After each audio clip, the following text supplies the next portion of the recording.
كباتن سؤال، هل في لعيب في مصر حاليا اجمد من امام عاشور؟ لا اكيد لا يعني. لا، خلي بالك كمان امام ما وصلش للفورمه البدنيه بنسبه 60%. انما هو في ارضيه الملعب لا، لعيب جامد يعني جداً. كده 60% كده. طبعا لسه ما دخلش فورمه. ده لما يوصل ل 100% يبقى ايه؟ لا لعيب جامد. تعرف معنى لعيب ايه ان جامد. هو 60% واحسن لاعب في مصر؟ عارف يعني معنى الموضوع ولا مش عارف ولا اقوله؟ 60% اجمد لعيب في مصر. طبعا. بس انت مقتنع ان هو لسه ما رجعش لا وعنده احسن بدنيا وفنيا؟ بدنيا ها؟ مر بظروف صعبه برضه يعني. الإصابة المرض ده ربنا الأخيرة. شفاه منه طبعا. قول يا فيتو بتقول. لا هو امام لعيب كبير. امكانيات لعيب كبير. هو حاليا هو الافضل في مصر كامكانيات طبعا ولو كمان عنده احسن من كده هيكسر الدنيا. وهو برضه مستوى كده وراح البطوله سيد مش جاهز واحنا حاسين بفرق. حاسين بفرق في الدوري المصري هيجي يعني. لا وهو فارق عن الناس اللي حواليه بامانه بمسافات. والنقطه الاهم يعني اختلاف المنافس بالنسبه له مش مشكله. يعني ممكن تعمل قدام يانج افريكان ماتش حلو قوي، انما هو امام اللي عمله قدام كوت ديفوار. فده يساوي ان ده هو الكواليتي بتاعه كده. هتلاعب لعيب جامد، هتلاعب لعيب اقل شويه. صراحه لعيب جريء. انما في لعيبه ما عندوش نوعيه من انواع التوتر. لا امام لا. عنده هو عارف ان هو كويس. لا وبعدين هو امام الحقيقه هو بعيد تماما عن اي منافس ليه في الدوري المصري. صح كده؟ صح لعيب جامد بامانه يعني بعيد عن اي لعيب في مصر الحقيقه. اتمنى ان شاء الله يعني ربنا يحفظه من الاصابات.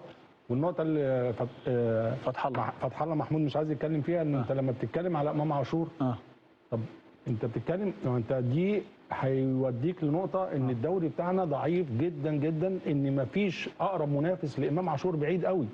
فانت وكده 60% بدنيا لسه ما تخيل يعني ما كملش. يعني انت بتتكلم على لو قارنا امام عاشور بكل لعيبه وسط الملعب مش هتلاقي حد منه قريب، وده مش طبيعي في دوري كبير زي الدوري المصري. على الاقل هتلاقي واحد بيدبدب وراه حد قريب منه، لكن المسافه بعيده. يعني ممكن اللي يبقى قريب منه محمد شحاته لو يعني خد مباريات. لكن امام امكانياته كبيره جدا جدا جدا. كنت عايز تسال الكابتن اسماعيل وعايز اسالهم سؤال. كنت دايما بتكلم على سياسات النادي، وكنت بتكلم على سؤال طرح واحنا بنتكلم على حمزه عبد الكريم. هو السؤال لو حمزه عبد الكريم ما اتطلبش من برشلونه هل كان هيكون موجود في النادي الاهلي ولا لا؟ له دور يعني ليه دور ولا لا؟ صح. لان دايما بتكلم مش انتقادا في النادي الاهلي، انتقادا اصلا نفسي يكون في سياسه واضحه للولاد بتوع قطاع الناشئين او المميزين. حتى لو قطاع الناشئين عندنا او في مصر مش ماشي في افضل حاجه، لكن عندك لعيب مميز. هي دي النقطه. ازاي يكون العين موجوده. وده تاني هتكلم على المدير الرياضي، لازم يكون هو اللي بيقوم بدوت. انك الولاد دول لازم احنا نكبرهم. يعني احنا الولاد دول احنا اللي نكبرهم واحنا اللي نديهم. صحيح. الحقيقه دي عندنا النقطه اللي بيتكلم فيها كابتن هاني دي مهمه. كابتن اسماعيل، كابتن فتح الله، كابتن سيد، لو ما كانش انت عايز ايه مني يا اخي؟ عايز مش هنرد عليه. انا مخصم عايز ياكل عايز ده عندنا قرف اهي.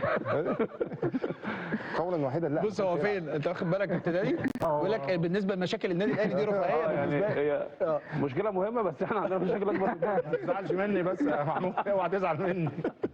لا بص حصل يا فتح الله. خلي بالك لعب بالناشئين دلوقتي. بص احنا كلمه ورأي الشخص يعني. احنا الناس اللي عندها رؤيه في مصر كانديه مش كتير. احنا معظم الانديه فيهم انديه كبيره وانديه صغيره ماشيين اليوم بيوم وحسب الظروف.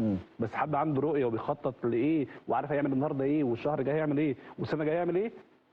مش عايز اقول ما فيش عشان ما حدش يزعل، بس مش كتير. لا حتى لو فيها فتح الله مش كتير مش هياخد فرصه ان هو يثبت هذه الرؤيه. كابتن هو مين يعني معظم الانديه في الدوري، احنا دلوقتي كام نادي في الدوري؟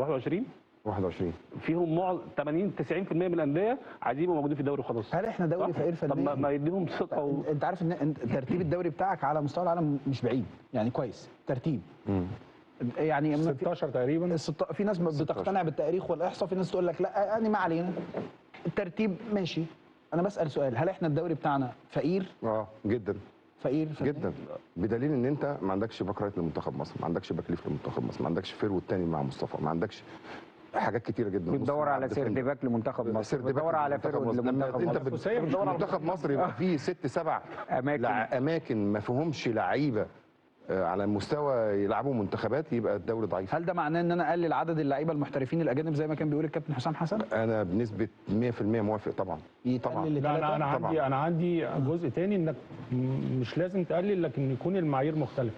يعني اللي تجيبه لازم يكون اللاعب مثلا 50% دولي مع فرقته خلال السنتين اللي فاتوا. انا ميل قوي للي بيقولوا الكابتن يعني ليه لا؟ عشان الكواليتي اللي اجيبه يبقى اجمد من اللي موجود. الكواليتي يبقى ما اجيبش يعني انا واحد مش شبه اللي تجهز للدول الثانيه. لا الكواليتي يبقى كويس. صح انت هتجيب. انا برضو بجيب لعيبه بتلعب دوليه وبتيجي هنا برضو تعبان. لا بس عدد قليل يا كابتن. تلعب على الاقل 50% او 60% من اخر سنتين مع منتخب بلدهم. طب سكه ودغري هنا هتصطدم مصالح الانديه برؤيه الراجل المدير الفني لمنتخب مصر. الانديه اللي بتشارك في البطولات الافريقيه، اهلي وزمالك ومصري مثلا وبيراميدز، الانديه ديت عايزه لعيبه محترفه اجانب على كواليتي عالي عشان تقدر تنافس في البطولات.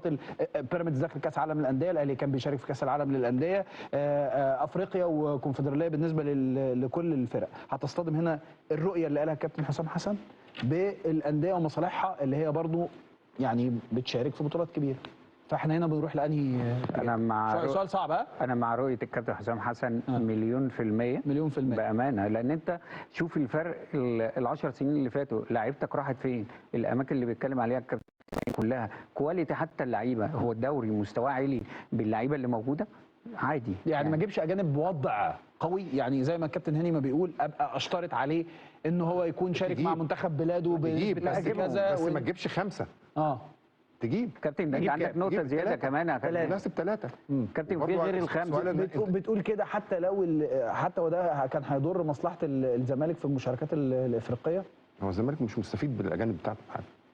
مفيش فايده. هو الاصل انه يستفيد. مفيش الاصل انه يستفيد. هو احسن له ان هو يبقى في 3 بس، احسن من الناس الزمالك والانديه كلها، لان في انديه برضو ما بتبصش انت على الانديه اللي بتلعب بطوله افريقيا. الانديه الاخرى اللي برضو بيبقى فيها محترفين وبياخدوا بالدولار ومستواهم 50%. في انديه كتير في الدوري. انت لما تيجي تبص دلوقتي اكتر نادي عنده لعيبه محترفه بتشارك معاه هو بيراميدز هو المستفيد الحقيقي. ال5 بيلعبوا من ال5 يعني في واحد ما بيلعبش فيهم. يعني تمام. انت لو عايز تطور دوري انت ما تبصش على مين الاول 5، او انت لو هتطور دوري يبقى لازم تبص كمان على الناس اللي تحت. وعشان تبص على الناس اللي تحت عنده القدره يجيب ولا لا؟ ماشي، ما دي حاجه ثانيه، دي قدرات ماليه. لكن انا رايي الحقيقه لا، المحترف ضروري في الدوري المصري بمعايير مختلفه على اللي بيجاب بيها دلوقتي. مختلف. يعني شايف ان احنا ما ينفعش نقلل عدد المحترفين، يعني ما فيش داعي لكده اصلا. انت عدد المحترفين في الفرقه كام؟ 5.